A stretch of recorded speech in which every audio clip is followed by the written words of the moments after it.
about you've seen some stuff in your career. I'm curious where the daily superstar X is in the protocols. I'm not going to play for 10 days. Kind of ranks in terms of surrealness. Can you even keep up with it, or is it something like I don't know? I guess just like what's it like as a player playing in a league where everywhere around you this virus exists.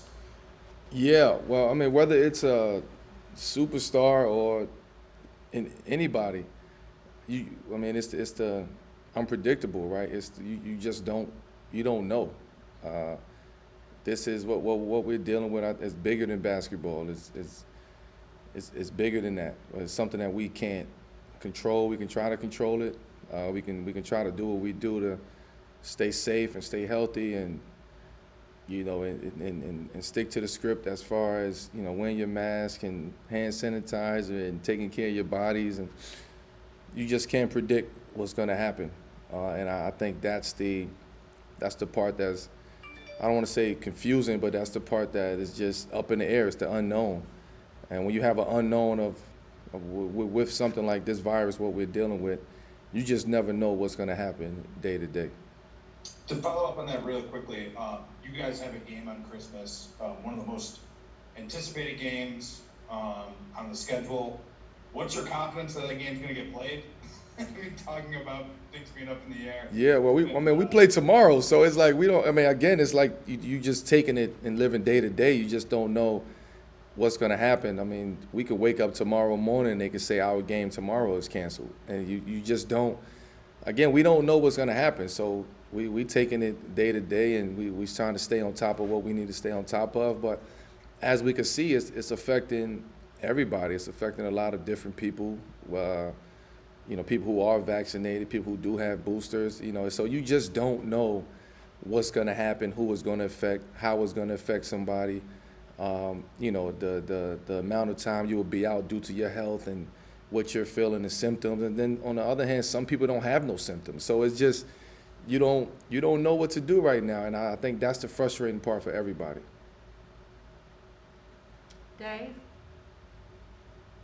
No, a little unrelated to the COVID stuff going on, but LeBron posted something on IG the other day with one of his sons and your son playing in the driveway.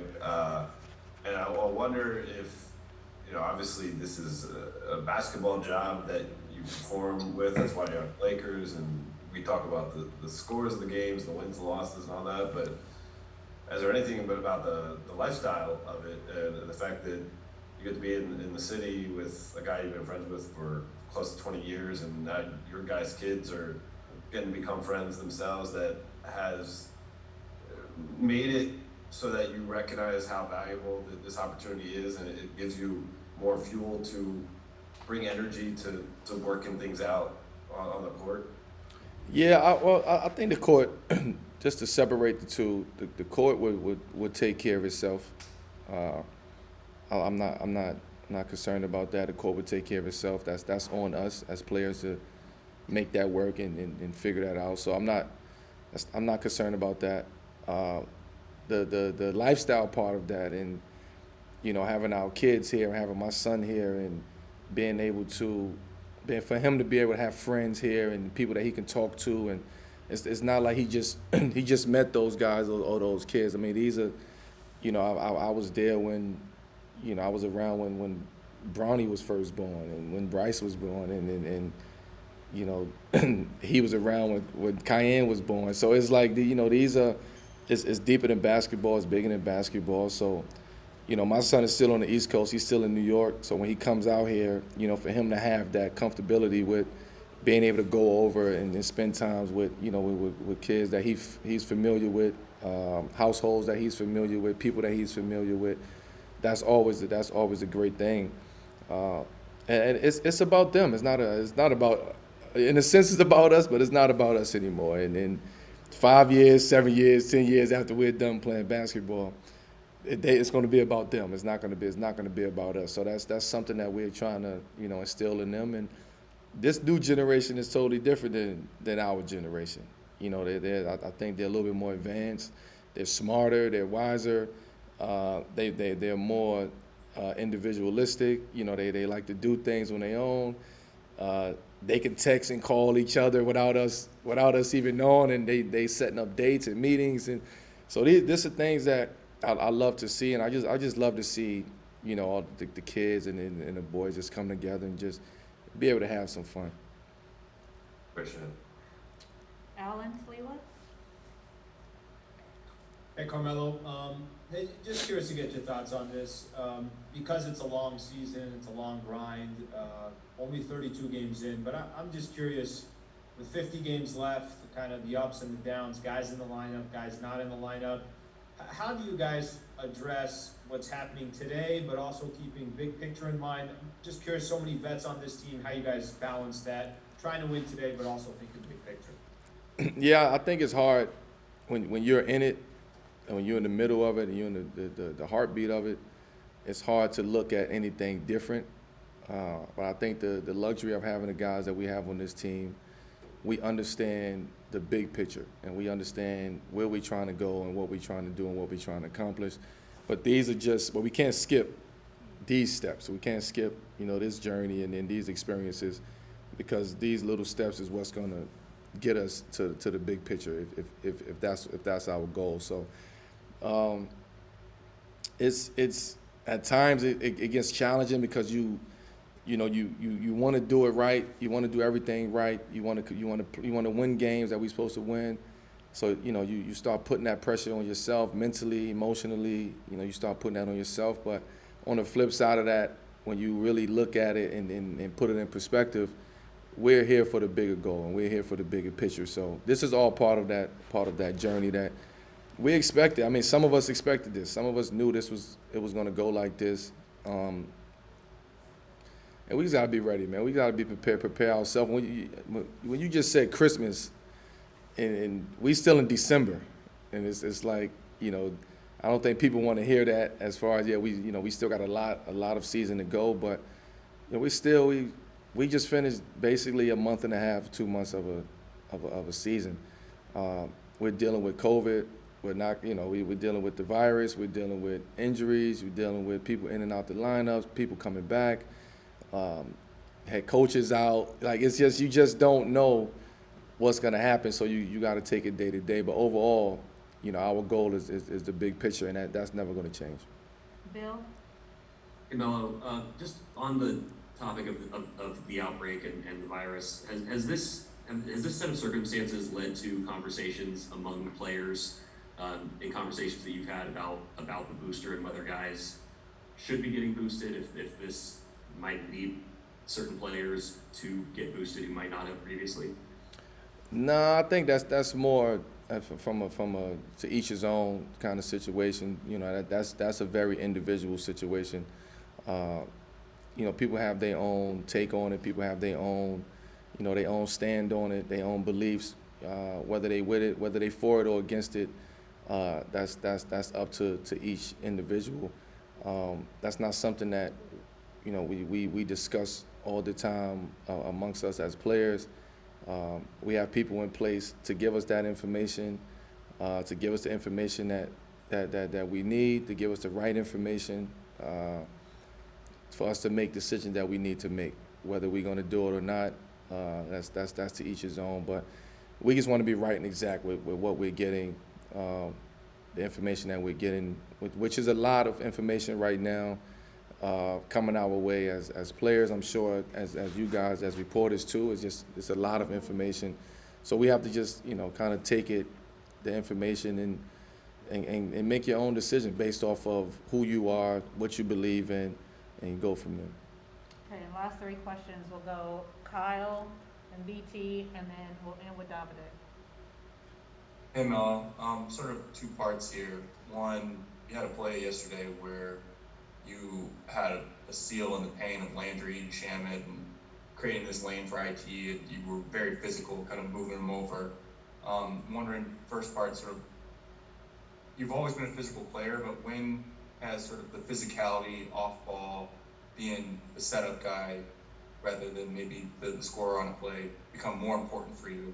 And then two, when you're ejected last night, on your second tech, LeBron was saying you have a point, but you had a point in your argument to the refs, but are you feeling more sort of the weight of how much kind of hinges on your presence on the court and how much the team's depth is hurt when you're out, when the roster is like it is? I'll answer the first question first. Like you said, I've always been a very physical player, offensively, defensively. That's just what I know how to do, how I learn how to play the game, and it's I've been able to utilize it, to my advantage.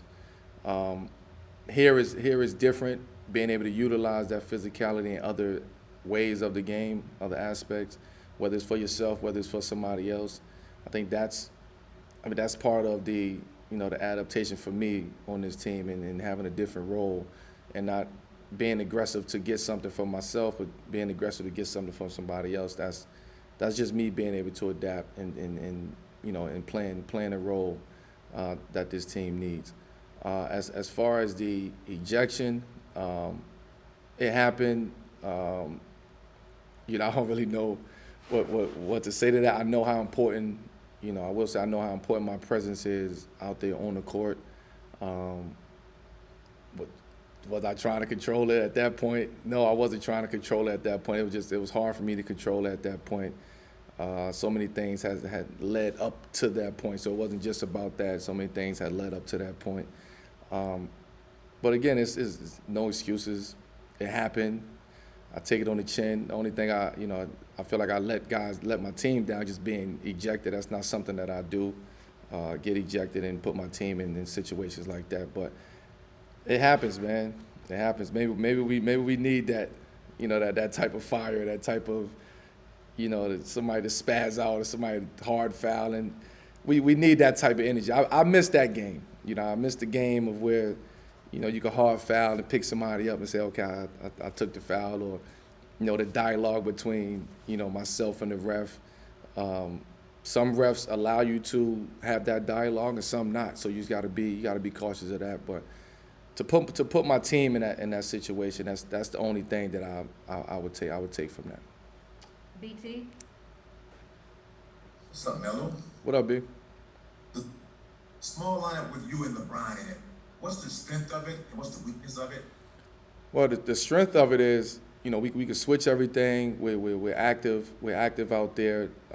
We force other teams to get their big men off the court. We have the ability to space the court, mismatches. The way that we're able to think the game out there on the court when we're out there together.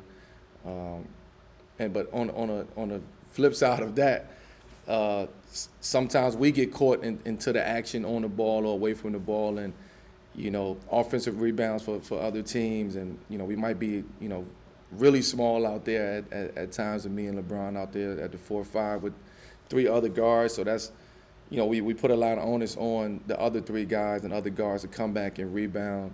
50-50 basketballs, loose basketballs, the hustle game.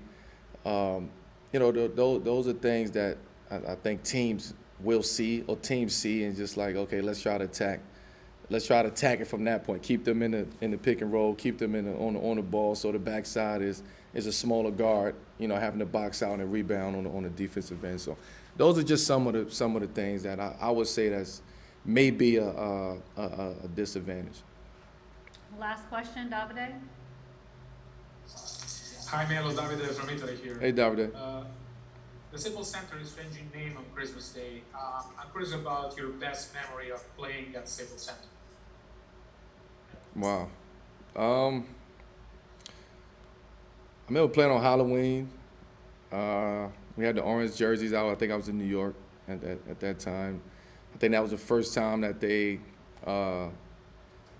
kind of darkened the seats in the stands, so the court was just highlighted. It felt like you was just on the actual stage in the theater, and it was just you was just lit up. And that was something that I was used to in New York, but to see it in LA, that was different. Western Conference Finals, here playing against Kobe and those guys. But I think every time I came to play in LA, it was an experience. It was a moment. Understanding what we was up against. Understanding coming into Staples, playing against the Lakers, playing against champions. That's always going to be an experience every time you come in here.